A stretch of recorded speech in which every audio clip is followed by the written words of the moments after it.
subscribe to VKR TV, click on bell icon and get notification. Hello friends, మేము last month West Godavari డిస్ట్రిక్ట్లో శ్రీ కన్యకా పరమేశ్వరి దేవి జన్మస్థానమైన పెనుగొండకి వెళ్ళాము. ఆ tour details and Kanyaka Parameswari టెంపుల్కి దగ్గరలో ఉన్న టూరిస్ట్ ప్లేసెస్ గురించి ఈ వీడియోలో వివరంగా చెప్పాను. సో వీడియో స్కిప్ చేయకుండా లాస్ట్ వరకు చూడండి. మేము హైదరాబాద్ నుంచి తణుకుకి LLT విశాఖ ఎక్స్ప్రెస్లో వెళ్ళాము. ఫ్రైడే నైట్ బయలుదేరి తణుకుకి నెక్స్ట్ డే మార్నింగ్ 6 గంటలకి చేరాము. తణుకు రైల్వే స్టేషన్ నుంచి పెనుగొండ వాసవి టెంపుల్కి 18 కిలోమీటర్ల దూరం ఉంటుంది. కొత్త వాసవి టెంపుల్ పక్కనే వాసవి సత్రం ఉంటుంది. అందులో మేము రూమ్ తీసుకొని ఫ్రెష్ అయ్యి దర్శనానికి వెళ్ళాము. రూమ్స్ ప్రీ బుక్ చేసుకొని వెళ్లాల్సి ఉంటుంది. అండ్ రూమ్ రేట్స్ వచ్చేసి 400, 600 అండ్ VIP రూమ్స్ 2000 అలా ఉన్నాయి. సత్రంలో రూమ్స్ తీసుకున్న వారికి బ్రేక్ఫాస్ట్, లంచ్ మరియు డిన్నర్ ఫ్రీగా ప్రొవైడ్ చేస్తున్నారు. అండ్ పాత టెంపుల్ పక్కన కూడా కొన్ని సత్రాలు ఉన్నాయి. టెంపుల్ బయట ఒకవైపు శివాలయం ఉంటుంది, మరోవైపు యజ్ఞస్తూపం ఉంటుంది.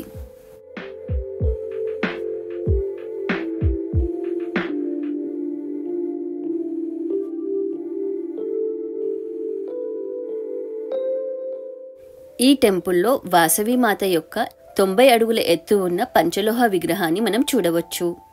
ఈ విగ్రహం వెయిట్ 42 టన్స్ ఉంటుంది.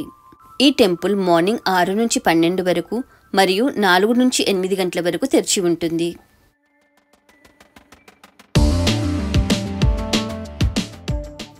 ఈ టెంపుల్లో అమ్మవారితో కలిసి అగ్నిప్రవేశం చేసిన 102 గోత్రజులు అంటే వైశ్య కులానికి చెందిన 102 గోత్ర దంపతుల యొక్క విగ్రహాలను కూడా చూడవచ్చు.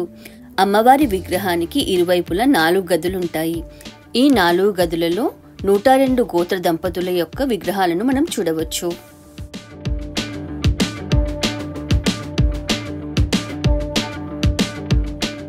ఇది గుడి పక్కన ఉన్న శివాలయం. ఇందులో మనము 12 జ్యోతిర్లింగాలను దర్శనం చేసుకోవచ్చు. ఈ లింగాలకు మనము అభిషేకం కూడా చేయవచ్చు.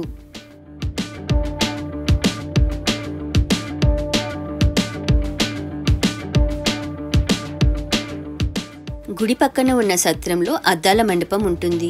ఈ అద్దాల మండపం చాలా అందంగా ఉంటుంది. గుడికి వెళ్ళినప్పుడు అద్దాల మండపం చూడడం మాత్రం మిస్ అవ్వకండి.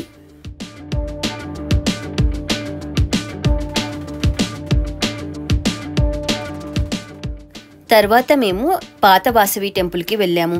ఈ టెంపుల్ కొత్త టెంపుల్కి రైట్ సైడ్లో వాకబుల్ డిస్టెన్స్లోనే ఉంటుంది. ఈ గుడి త్రిదేవతా గుడి. ఇక్కడ శ్రీ నాగేశ్వర స్వామి, కన్యకా పరమేశ్వరి దేవి మరియు మహిషాసుర మర్దినిని దర్శనం చేసుకోవచ్చు.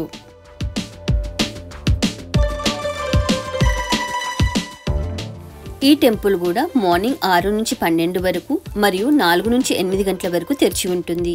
టెంపుల్లో వినాయక స్వామిని, నవగ్రహాలను, వెంకటేశ్వర స్వామిని మరియు కాలభైరవ స్వామిని కూడా దర్శించుకోవచ్చు. ఈ టెంపుల్ పక్కనే అష్టలక్ష్మి దేవాలయం కూడా ఉంది. టెంపుల్ లోపల చాలా స్తంభాలు ఉన్నాయి. ఒక్కో స్తంభం మీద ఒక్కో గోత్రం గురించి వివరాలు రాసి ఉన్నాయి.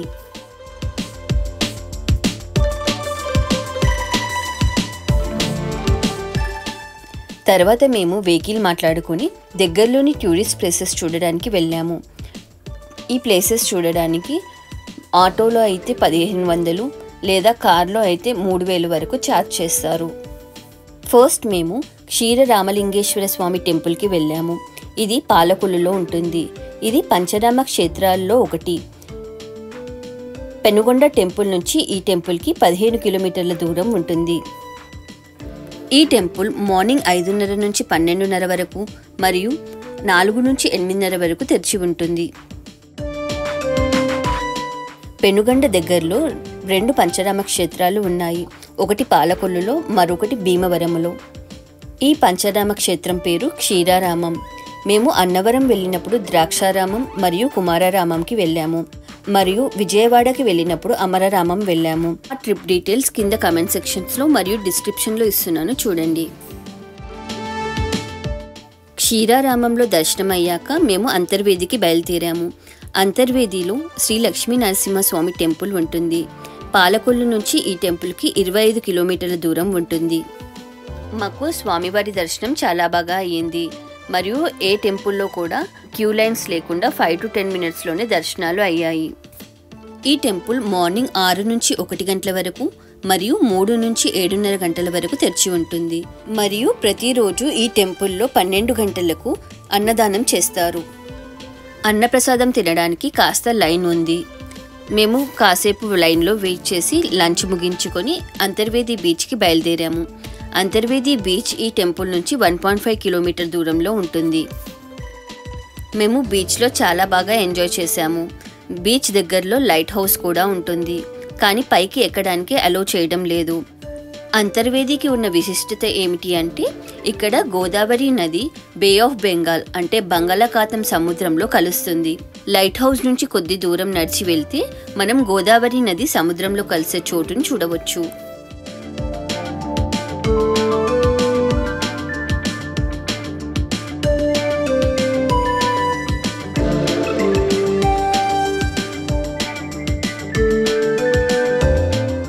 మేము బీచ్లో 2 గంటలు స్పెండ్ చేసి తిరిగి పెనుగొండకి వెళ్ళాము. పెనుగొండకి వెళ్ళేసరికి సాయంత్రం 5 అయ్యింది. ఆ రోజు అక్కడే హాల్ట్ అయ్యి నెక్స్ట్ రోజు భీమవరంకి వెళ్ళాము. నైట్ పెనుగొండలోనే ఉన్నాము కాబట్టి మేము మళ్ళీ ఒకసారి సాయంత్రం 7 గంటలకు అలా వాసవిమాత పాత టెంపుల్కి వెళ్ళాము. అక్కడ వ్యూ చాలా బాగుంది. దీపాల వెలుగులో గోపురాలు ఎంతో అందంగా కనిపించాయి. పెనుగొండ టెంపుల్ నుంచి భీమవరంకి 35 కిలోమీటర్లు ఉంటుంది. పెనుగొండ టెంపుల్ ముందు ఒక బస్ స్టాప్ ఉంటుంది. అక్కడి నుంచి భీమవరంకి చాలా బస్సెస్ ఉంటాయి. మేము సత్రంలో రూమ్ వేకేట్ చేసి సండే మార్నింగ్ 7:30 గంటలకి బస్సులో భీమవరంకి బయలుదేరాము. భీమవరంకి చేరేసరికి 8:30 అయ్యింది.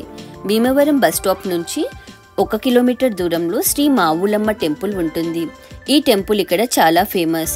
టెంపుల్లో అమ్మవారి విగ్రహం చాలా పెద్దగా ఉంటుంది. ఈ టెంపుల్కి 1 కిలోమీటర్ దూరంలో సోమారామం టెంపుల్ ఉంటుంది. ఈ టెంపుల్ పంచరామ క్షేత్రాల్లో ఒకటి. ఈ టెంపుల్ పేరు శ్రీ సోమేశ్వర స్వామి టెంపుల్.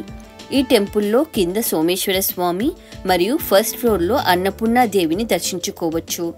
ఈ టెంపుల్లో స్వయంభూ జనార్దన స్వామి, కాలభైరవ స్వామి మరియు ఆంజనేయ స్వామి కూడా కొలువుదీరారు. ఈ టెంపుల్లో మొత్తం 5 నందులు ఉంటాయి. అందుకే ఈ టెంపుల్కి పంచనందీశ్వర స్వామి ఆలయం అనే మరో పేరు కూడా ఉంది. టెంపుల్లో శివలింగము తెలుపు రంగులో ఉంటుంది. అమావాస్య వచ్చేసరికి బూడిద లేదా గోధుమ రంగులోకి మారుతుంది. తిరిగి పౌర్ణమి వచ్చేసరికి తెలుపు రంగులోకి మారుతుంది. ఈ సోమేశ్వర స్వామి దర్శనంతో మా 5 పంచరామ క్షేత్రాల దర్శనాలు పూర్తి అయ్యాయి. మీరు కూడా పంచరామ క్షేత్రాలను దర్శించుకోవాలనుకుంటే ఇలా ప్లాన్ చేయండి. అన్నవరంకి వెళ్ళినప్పుడు 2, విజయవాడలో 1 మరియు పెనుగొండకి వెళ్ళినప్పుడు 2 పంచరామ క్షేత్రాలు పూర్తి చేసుకోవచ్చు. సోమారామం ఆలయంలో దర్శనం పూర్తయ్యాక మేము అదే రోజు మధ్యాహ్నం 12 గంటలకి భీమవరం నుంచి ట్రైన్ ఎక్కాము. అదే రోజు నైట్ 9 కల్లా మేము హైదరాబాద్కి చేరుకున్నాము. ఇలా మా టూర్ హ్యాపీగా ఎండ్ అయింది. మరో టూర్ ప్లాన్తో మీ ముందుకు వస్తాను. నా ఛానల్లో ఉన్న అన్నవరం మరియు విజయవాడ ట్రిప్ ప్లాన్ వీడియోస్ చూడడం మర్చిపోకండి. Thank you for watching. Like, comment and share the video and don't forget to subscribe.